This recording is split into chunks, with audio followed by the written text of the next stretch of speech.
Physics science की most basic और significant branch है और बीएससी फिजिक्स आफ्टर 12th किया जाने वाला एक पॉपुलर अंडर ग्रेजुएट कोर्स। इस कोर्स को करने के बाद आपके पास बहुत सारी करियर अपॉर्चुनिटीज आ सकती है जो प्राइवेट और गवर्नमेंट दोनों सेक्टर्स में अवेलेबल है। इसीलिए अगर आप फिजिक्स सब्जेक्ट में इंटरेस्टेड है या फिर बीएससी फिजिक्स कंप्लीट कर चुके हो तो ये वीडियो आपके लिए बहुत ही काम आने वाला है, क्योंकि इसमें हम आपको बीएससी फिजिक्स कंप्लीट करने के बाद मिलने वाले करियर ऑप्शंस के बारे में बताने वाले हैं, जिनमें फर्दर स्टडी और जॉब दोनों ही शामिल है। इसीलिए इस वीडियो को लास्ट तक जरूर देखें। तो चलिए शुरू करते हैं और सबसे पहले जानते हैं फर्दर स्टडी ऑप्शन के बारे में। यानी बीएससी फिजिक्स के बाद अगर आप आगे पढ़ाई कंटिन्यू रखें और एमएससी फिजिक्स करें या फिर एमएससी पीएचडी डुअल डिग्री या जॉइंट एमएससी पीएचडी कोर्सेज में एडमिशन ले तो आप साइंटिस्ट भी बन सकते हैं। यानी मास्टर्स डिग्री कंप्लीट करके और आप चाहे तो आगे पीएचडी करके अपने लिए करियर अपॉर्चुनिटीज को काफी बढ़ा सकते हैं। ये अपॉर्चुनिटीज पब्लिक और प्राइवेट दोनों ही सेक्टर में होगी। बहुत सी गवर्नमेंट जॉब्स में एलिजिबिलिटी एमएससी होती है, तो ऐसे में उन जॉब्स के लिए अप्लाई करना आपके लिए पॉसिबल हो पाएगा। अगर आप रिसर्च फील्ड में आगे बढ़ना चाहते हैं तो एमएससी पीएचडी करके इसरो, डीआरडीओ और वीएसएससी जैसे रिसर्च सेंटर्स तक आपकी पहुंच बन सकेगी और आपको मिलने वाली सैलरी भी बीएससी फिजिक्स के कंपैरिजन में ज्यादा होगी। इसलिए अगर आप फर्दर स्टडी करेंगे तो अपने पसंद के फील्ड में अच्छी सैलरी और पोजीशन ले सकेंगे। एमएससी और पीएचडी करने के लिए टॉप यूनिवर्सिटीज में एडमिशन लेने के लिए आप IIT jam, NEST, JEST, IISER, टीआईएफआरजीएस जैसे एंट्रेंस एग्जाम दे सकते हैं। वैसे ध्यान दीजिएगा कि अगर आप किसी टॉप यूनिवर्सिटी से एमएससी या जॉइंट एमएससी पीएचडी कोर्स करेंगे तो आपको करियर में बहुत तेजी से ग्रोथ मिलेगी, इसलिए ट्राई जरूर कीजिएगा। आप चाहे तो एमएससी के बाद एमफिल भी कर सकते हैं, जिसके बाद आप टीचिंग, कॉर्पोरेट और गवर्नमेंट सेक्टर्स में बीएससी के कंपैरिजन में बेटर जॉब पोजीशन के लिए अप्लाई कर सकते हैं। बीएससी फिजिक्स के बाद एमएससी के लिए कुछ स्पेशलाइजेशंस के नाम आपको बताते हैं जिनमें आप एमएससी कर सकते हैं। MSc in physics, MSc in applied physics, MSc in atmospheric science, MSc in material science and engineering, MSc in astronomy, planetary science और एस्ट्रोफिजिक्स, एमएससी इन पार्टिकल और nuclear physics, MSc in geophysics, MSc in molecular physics, MSc in vacuum sciences, MSc in applied electronics.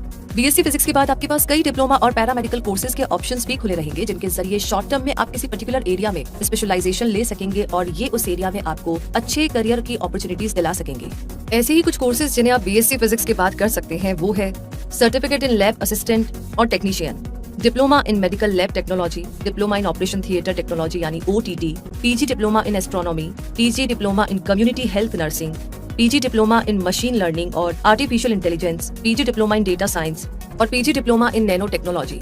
तो ये तो बात हुई BSc physics के बाद further study की, लेकिन अब आगे जानते हैं कि बीएससी फिजिक्स कंप्लीट करने के बाद आपको कौन कौन सी जॉब्स के ऑप्शंस मिल सकते हैं। तो आपको बता दें कि computer science, management, physical sciences, data science, artificial intelligence और नैनो टेक्नोलॉजी के फील्ड्स में वर्क करने वाली कंपनीज में फिजिक्स ग्रेजुएट की डिमांड रहती है और फिजिक्स से ग्रेजुएट होने के बाद आप इन जॉब ऑप्शंस में से अपने लिए बेस्ट चूज कर सकते हैं। Lab supervisor, technician, statistician, data analyst, research associate और assistant, space scientist, quality control manager, radiologist, geologist, treasury management specialist, meteorologist, lecturer, consultant, research head और रेडिएशन ऑन्कोलॉजिस्ट। तो इस तरीके से फर्दर स्टडी और जॉब ऑप्शंस के बाद अब सैलरी का आइडियाज ले तो ट्रेजरी मैनेजमेंट स्पेशलिस्ट के रूप में आप 4 लाख पर एनम कमा सकते हैं। स्टेटिस्टिशियन के तौर पर एवरेज 4,50,000 पर एनम सैलरी पा सकते हैं और रिसर्च हेड की पोजीशन पर रहते हुए आपको एवरेज 3,30,000 पर एनम सैलरी मिल सकती है। और क्वालिटी कंट्रोल मैनेजर की पोजीशन की बात करें तो यहाँ पर 9 लाख पर एनम की अर्निंग कर सकते हैं। और अगर आप गवर्नमेंट जॉब करना चाहते हैं तो बीएससी फिजिक्स कंप्लीट करने के बाद आप गवर्नमेंट इंस्टीट्यूट्स या यूनिवर्सिटी में रिसर्च फील्ड में अपना करियर शुरू कर सकते हैं, या फिर बैंक एग्जाम्स, रेलवे, एमएससी और यूपीएससी जियो साइंटिस्ट जैसी सर्विसेज के लिए भी अप्लाई कर सकते हैं। गवर्नमेंट सेक्टर में लेक्चरर बनने के लिए आपको पीएचडी कंप्लीट करनी होगी और अगर आप रिसर्च ऑर्गेनाइजेशंस में अप्लाई करना चाहे तो बीएससी फिजिक्स के बाद आप ISRO, DRDO, research institute in India, nuclear science centre और बीएआरसी में अप्लाई कर सकते हैं। तो दोस्तों, इस तरीके से आपको समझ में आ गया होगा कि बीएससी फिजिक्स के बाद आपको कई सारे जॉब ऑप्शंस मिल जाएंगे और अगर आप एमएससी और पीएचडी करके जॉब ऑप्शंस को चूज करेंगे तो आपको मिलने वाले जॉब ऑप्शंस काफी सारे होंगे और आपको मिलने वाली सैलरी और पोजीशन भी काफी बेहतर होगी।